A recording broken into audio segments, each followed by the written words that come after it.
Cette émission a été réalisée par la télévision communautaire des Basques et du Haut-Pays.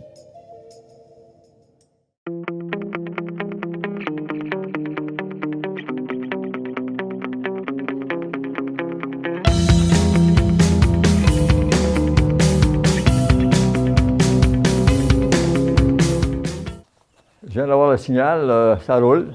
On roule ce matin, on roule le 13 novembre, oui. C'est une émission qui va vous être diffusée juste durant la période des fêtes. Je vais y revenir tout à l'heure. Oui, ce matin, le 13 novembre, nous roulons sur la neige, pas seulement de neige. Je sais que le bonhomme hiver lui-même est content. Pas sûr que nous autres, on peut l'être. Ça revient quand même à une des émissions que j'ai faites. Je pense que c'est la 6e sur l'optimisme et le pessimisme. Je dirais que la neige qui est tombée, c'est une occasion pour vérifier notre degré d'optimisme ou de pessimiste, ou en même temps, j'avais développé un thème, je pense, dans l'intérieur de cette émission-là, qui était sur le mot attitude. Quelle attitude ai-je face à la saison très précoce qui nous est littéralement tombée dessus en flocons blancs? S'il y en a qui appelaient ça de l'or blanc, ben, disons que c'est pas le genre d'or que, si j'avais les moyens, que je mettrais dans mon coffret de sûreté à la Caisse populaire. Tout événement. On doit composer avec cette réalité-là. Nous avons la chance, pour ceux qui ont la chance d'avoir la santé, bien, de pouvoir pelleter, prendre de l'air, c'est pur. Oui, c'est désagréable. C'est pas un agrément, là. Mais un matin, encore, j'écoutais les nouvelles des gens qui, je pense que c'est en Californie, sont aux prises avec des feux énormes. Et ces gens-là ont à fuir la maison. Pour eux autres aussi, Noël s'en vient. Bon, si je me compare à eux, ce matin, de la neige versus un feu qui nous obligerait à partir de chez nous, là, par exemple, tout le village que j'habite, que j'ai le bonheur d'habiter avec mon épouse, Saint-Mathieu-des-Hauts, il est évident que c'est pire que de la neige. Donc, je me console dans ce sens-là. J'aimerais aussi ce matin vous rappeler que les heures de rediffusion de l'émission. Nous sommes en rediffusion le lundi à 14 h, le mercredi à 10 h et le vendredi à 20 h, 8 h le soir. Je me répète, l'émission d'aujourd'hui, c'est celle de la semaine avant Noël. Le bonhomme, je m'excuse, le Père Noël m'a appelé suite à la tempête ou à la neige qui est tombée. Le Père Noël m'a appelé pour me dire qu'il était content, lui, que ça lui permettrait de venir chez nous encore cette année, dans la mesure où j'ai été gentil. Alors, je laisse ça aux autres, mais je pense que personnellement, j'ai été assez gentil au cours de l'année pour être visité encore une autre fois par le Père Noël. Je profite de l'occasion pour vous souhaiter à vous, à votre conjointe ou conjoint, aux membres de vos familles respectives, un très, très beau Noël. Un Noël, un moment de rencontre, de fraternité familiale pour les familles qui ont des liens. Il y a certaines familles que les liens sont plus difficiles. C'est un moment de réflexion, Noël. Pour ceux qui ont la foi ou qui croient en la venue du Christ, ben, c'est aussi ça qu'on souligne. Originalement, je pense que Noël est cette fête-là. Donc, un bon Noël à tout le monde. Santé. On reviendra pour les vœux de nouvelle année 2020 là, plus tard. Je vais reprendre la fin de la dernière émission pour vous faire une mise en contexte. Je reprends la lecture. Les semaines tournent. Me voici choisi par des pères co-détenus pour assumer leur rôle pour un temps de secrétaire du comité des détenus. Une désignation revêtant un certain statut, je dirais, de notoriété dans le milieu. Rapidement, là, être nommé secrétaire du comité des détenus, à l'époque où j'y étais, moi, au pénitencier de Cowansville, en 1990, nous étions à environ 400 détenus. Et il y a un comité qui existe, qui est celui-là, du comité des détenus pour voir à la bonne marche, en fait, bonne atmosphère, dans la mesure du possible, à ce qui se passe au pénitencier. Le comité des détenus n'a aucune prétention de représenter l'autorité, au contraire. Ils doivent collaborer ensemble. Donc, J'ai eu la chance d'être nommé secrétaire de ce comité des détenus-là.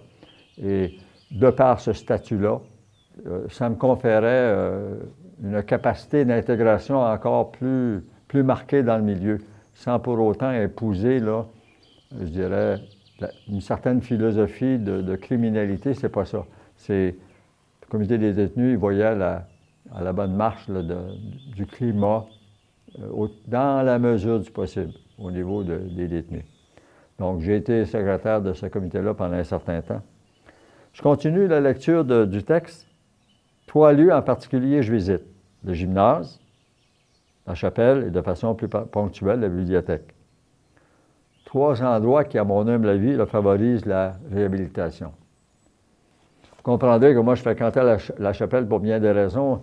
Lors de la première émission, pour ceux qui l'ont écouté, je vais vous rappeler, j'étais dans la cafétéria avec un jeune, je lui ai demandé s'il connaissait les 10 commandements de Dieu. Il m'a dit OK, il a bafouillé un petit peu, là, puis il était hésitant. Moi, j'ai dit que je les avais foqués du premier au dernier. Les 10 commandements de Dieu, c'est des valeurs fondamentales dans une société, selon la lecture que j'en fais. Et je pense qu'il y a très peu de gens qui pourraient me contester sur l'interprétation que j'en fais. Étant donné que moi, les valeurs morales, je les avais moffées là, à partir des 10 commandements de Dieu, vous comprendrez que la chapelle étant donné que c'est un endroit spirituel, qui peut devenir religieux aussi, j'avais régularisé toute la merde que j'avais faite à partir du fait que j'avais transgressé ces 10 commandements-là. Et la chapelle, pour moi, est un lieu de réflexion, un lieu d'examen de conscience, un lieu favorisant les prises de conscience, puis un lieu favorisant aussi la prise de décision de changer des choses dans ma vie. Gros job. Gros job.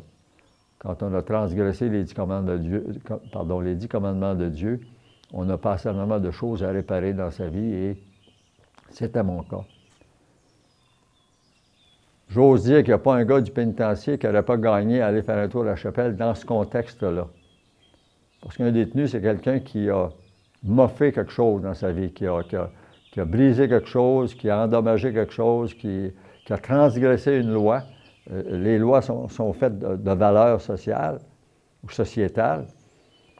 Et un détenu, c'est quelqu'un qui, à quelque part, qui a transgressé ça, et c'est pour ça qu'il s'est retrouvé en milieu carcéral. Donc, gymnase, bien-être physique, chapelle, bien-être spirituel, et émotionnel et rationnel, bibliothèque, pour s'enrichir l'esprit, puis faire des lectures qui nous amènent à réfléchir. Je commence la lecture d'une nouvelle partie, là. Une expérience du trou, je fais. Le trou, équivalent en prison ou encore à l'abîme dans le système carcéral. Un individu qui s'amasse au trou en milieu carcéral, que ce soit provincial ou fédéral, là, c'est que ça va très, très, très mal dans sa vie. De façon générale, ça va très, très mal parce que le trou, je me répète, c'est une prison en soi, déjà dans une prison. J'y suis allé, moi, parce que je m'en venais agressif. Le milieu me pesait beaucoup, beaucoup, beaucoup, beaucoup. J'avais un environnement là où je travaillais qui était malsain pour moi. Et par mesure de précaution, j'ai été mis aux arrêts et on m'a amené dans le trou. Dans le trou, à l'époque où j'y étais, c'était à peu près, je vous dis ça à peu près, là, 23h30 sur 24 embarré dans la cellule. Le pire endroit ou le meilleur endroit pour réfléchir en ce qui me concerne moi, ça a été le trou. Coupé de contact avec les autres pendant, je me répète, 23h30 à peu près, là. On est vraiment seul avec soi-même.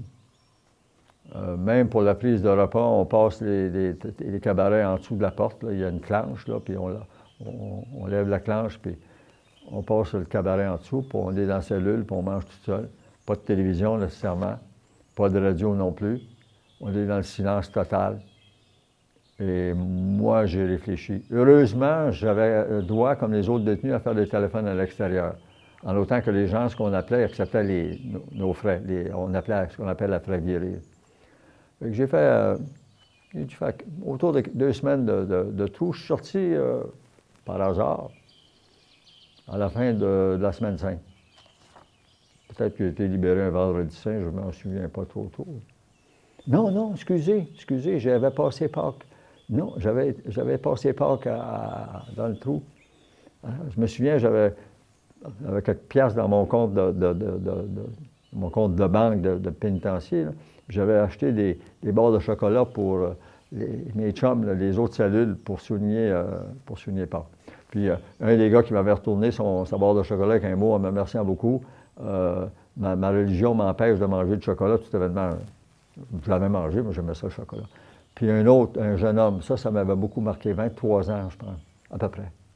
Il m'a envoyé un mot, il dit Gaston, et je te remercie, c'est la première fois dans ma vie, il avait 23 ans, que quelqu'un lui offrait un chocolat à l'occasion de Pâques. Ça fait réfléchir, hein? Un gars de 23 ans qui est écrit, puis il dit j'ai jamais eu ça, mais il est au pénitencier, puis pas parce que c'est moi, c'est quelqu'un d'autre, il a eu la même réaction. La première fois qu'on va du chocolat. Le trou, j'ai trouvé ça dur. Pendant que j'étais au trou, je réfléchis. Je continue la lecture du texte. Au trou, je réfléchis sur ma santé mentale. Je doute du niveau de celle-ci et à une autorité de l'Institut Pinel, à Montréal, j'écris pour y être admis. Je veux être évalué. Ma demande est acceptée. Je doutais vraiment de ma santé mentale. À la cuisine où je travaillais à l'époque, il y a un co-détenu avec qui je travaillais là, qui m'avait traité de tabac, de fou. Je me retrouve au trou. Mauvais signe encore. Alors, j'ai dit, pour moi, je suis en train de capoter. Je vais me faire évaluer. Fait que j'ai pris l'initiative d'écrire à Pinel, comme je viens de vous le dire, et j'ai été admis. Le séjour, la durée du séjour, 1 mois, plus ou moins, là, où je côtoie de très grandes souffrances. Pinel, dans la section où j'y étais, c'était des criminels souffrant de maladies mentales. La plupart prenaient des médicaments. Nous étions 2 dans le groupe à ne pas être médicamentés. Les autres, ils étaient gelés là, du matin jusqu'au coucher. Je me rappelle, il y avait un gars le matin avant le petit déjeuner, il me parlait comme je vous parle. Là. Puis après qu'il avait pris sa médication, là, il disait « Bonjour Gaston, comment ça va? » Puis il était comme ça là, toute la journée. Il n'était pas tout seul, mais nous étions 2 à ne pas être médicamentés. Et j'ai vécu mon séjour à Pinel à froid. Ça m'a aidé. Au bout d'1 mois,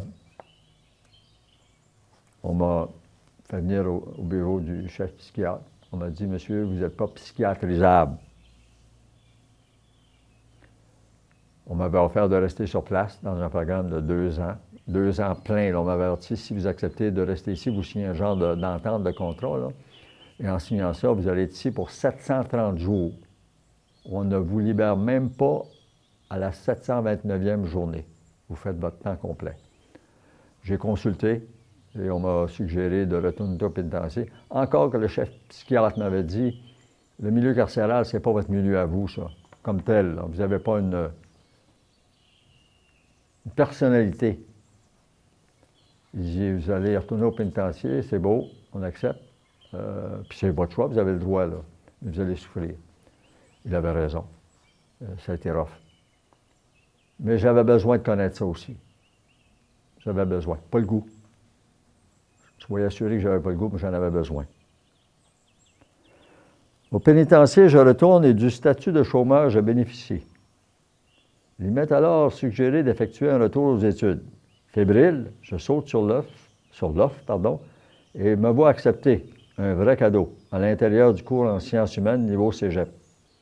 J'ai commencé à faire de l'informatique, puis moi, avec les mathématiques, puis la logique, là, mathématiques, 0 plus une barre.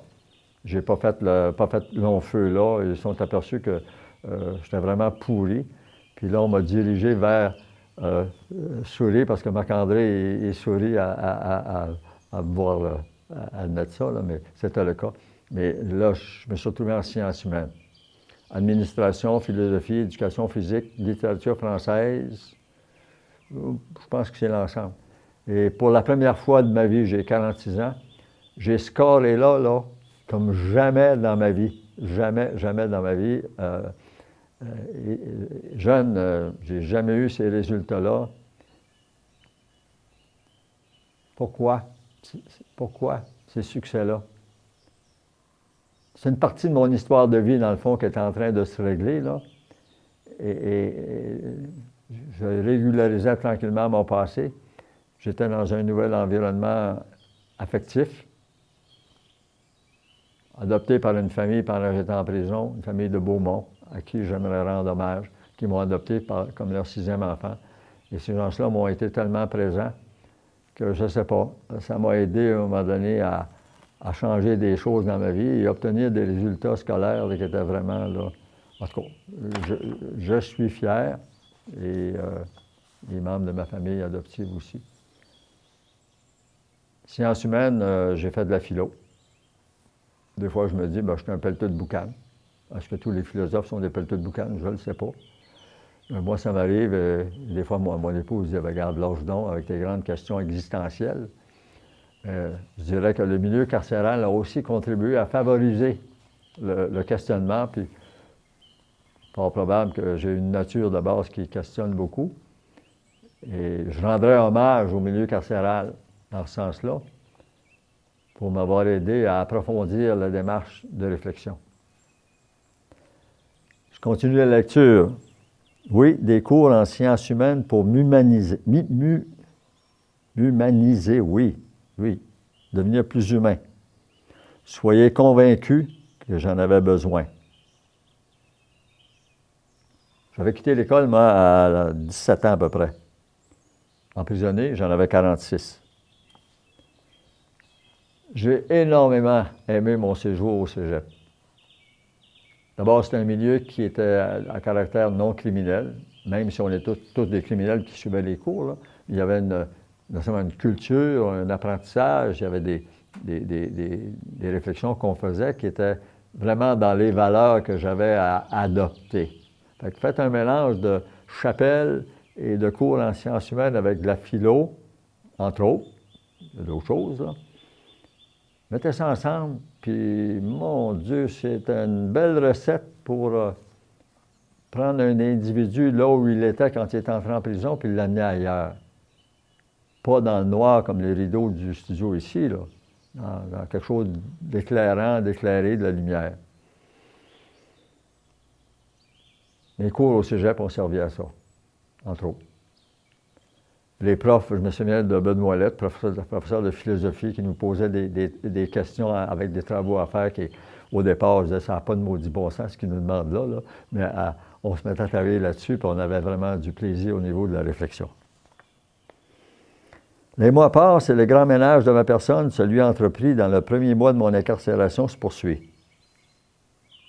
Le temps file, cégep à l'école 5 jours par semaine.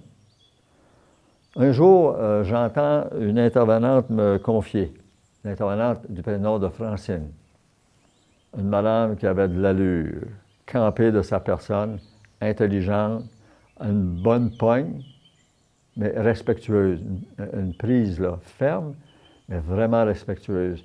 Cette femme-là, elle a respecté ma dignité, mais elle m'a confronté avec des gestes que j'ai posés, des comportements que j'ai eus, que je devais définitivement remettre en question. Une anecdote en passant. On est en rencontre, Francine et moi, depuis un petit bout de temps, ça fait des semaines qu'on travaille ensemble. Puis elle a dit, M. Bourdage, j'ai dit quelque chose à vous demander, là, puis elle dit, puis j'ai senti qu'elle était tannée de quelque chose à quelque part. Elle dit, ça fait un bout de temps qu'on travaille ensemble, puis elle dit, vous me parlez souvent des autres, que c'est à cause de ça, puis c'est à cause de votre ex-associé, puis c'est à cause de vos parents, puis c'est à cause de ci, puis c'est à cause de ça. Elle dit, c'est possible.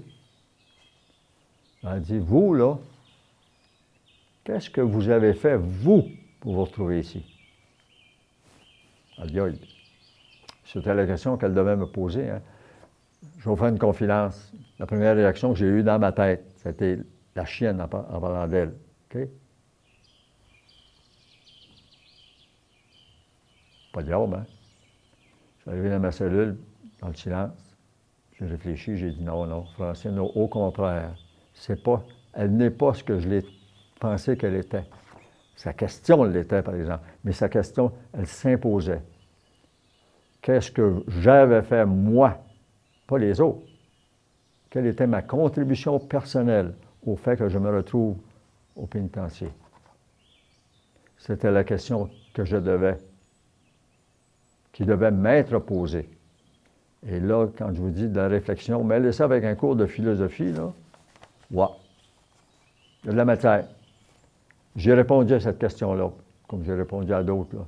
Et en passant, le mot « pourquoi » dans ma vie, maintenant, il est important. Quand quelqu'un fait quelque chose, on pourrait éventuellement lui demander « Pourquoi as-tu fait ça? » Des fois, le « pourquoi », il peut être encombrant en tabarnouche, parce que ça va nous demander un temps de réflexion, puis aller voir en dedans, là, c'est quoi qui s'est passé là? Il y a quelque part pour que j'agisse de la sorte. D'ailleurs, j'ai écrit, sans prétention, là, au ministre Simon-Jolin Barrette, j'ai demandé dans un courriel pourquoi il avait agi de la sorte dans le dossier de l'immigration. La réponse, c'est lui qui l'a. Et il y a définitivement des raisons pour lesquelles il agit comme ça. Donc, le mot « pourquoi », si jamais vous aviez le goût de vous la poser, pourquoi vous avez fait ci, pourquoi vous avez fait ça dans votre vie, ça peut être un moment.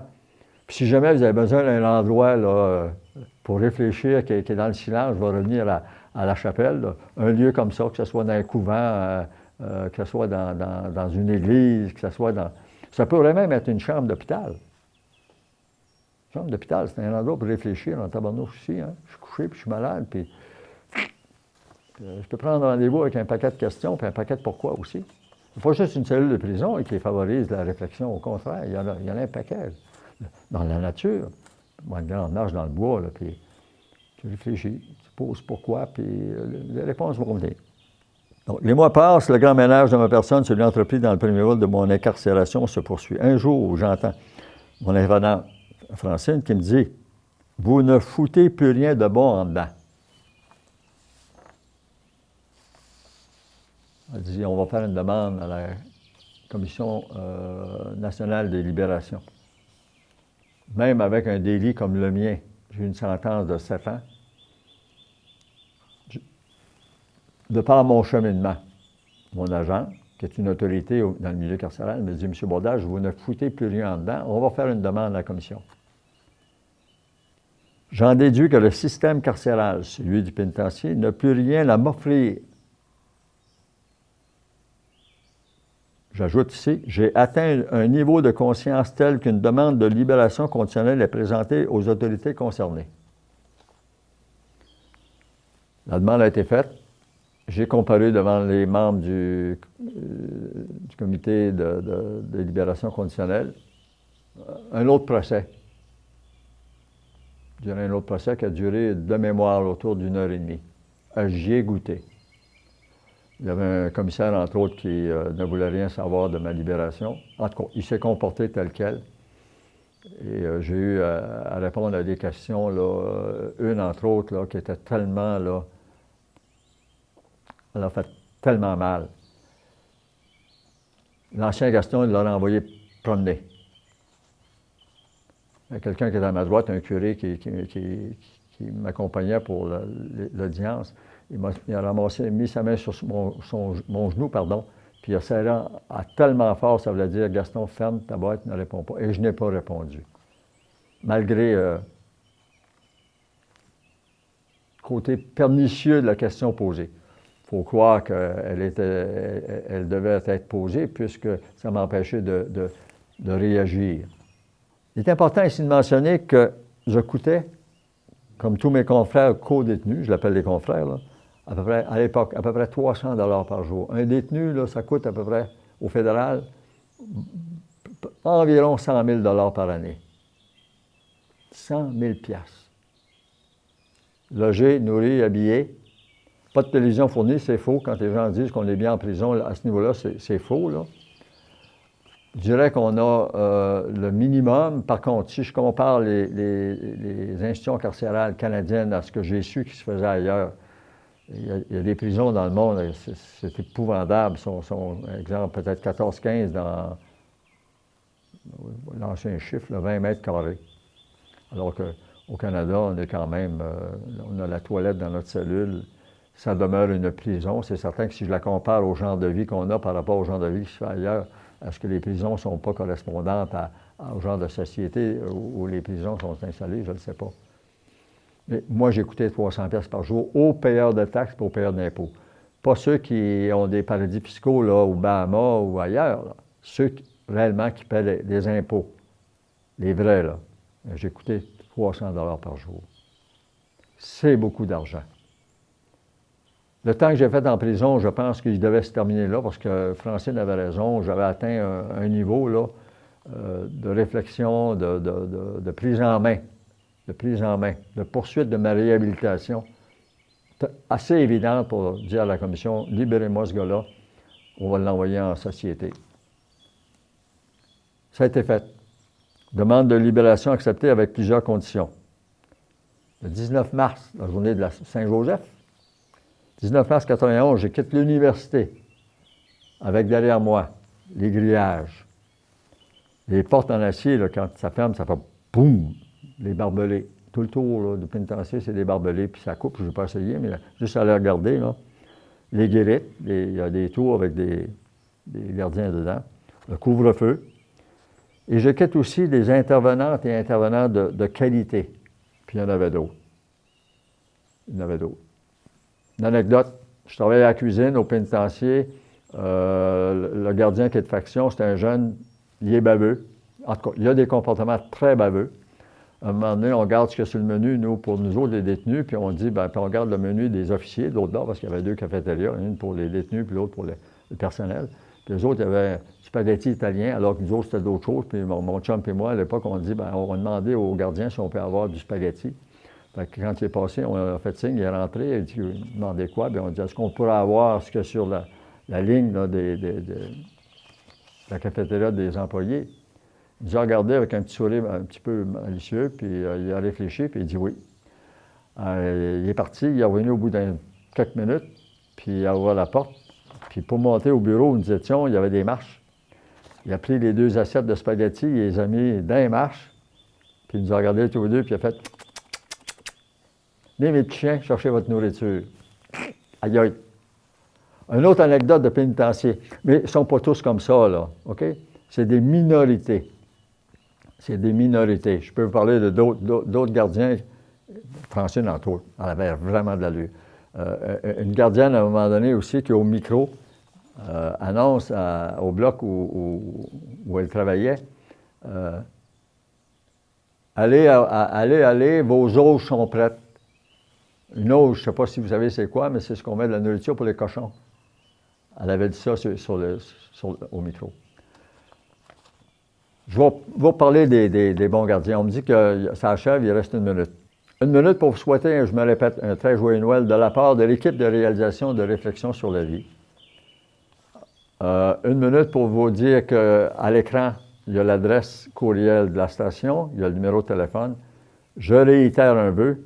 Si vous pouviez et vous avez le goût de me poser des questions, gênez-vous donc pas, appelez à la station ou envoyez un courriel. Et ça me ferait tellement plaisir de pouvoir vous répondre. Entre-temps, bien, joyeux Noël. Père Noël va être heureux de vous revoir. Vous avez toutes et tous été gentils. Puis là-dessus, bien, je vous embrasse. Bye-bye.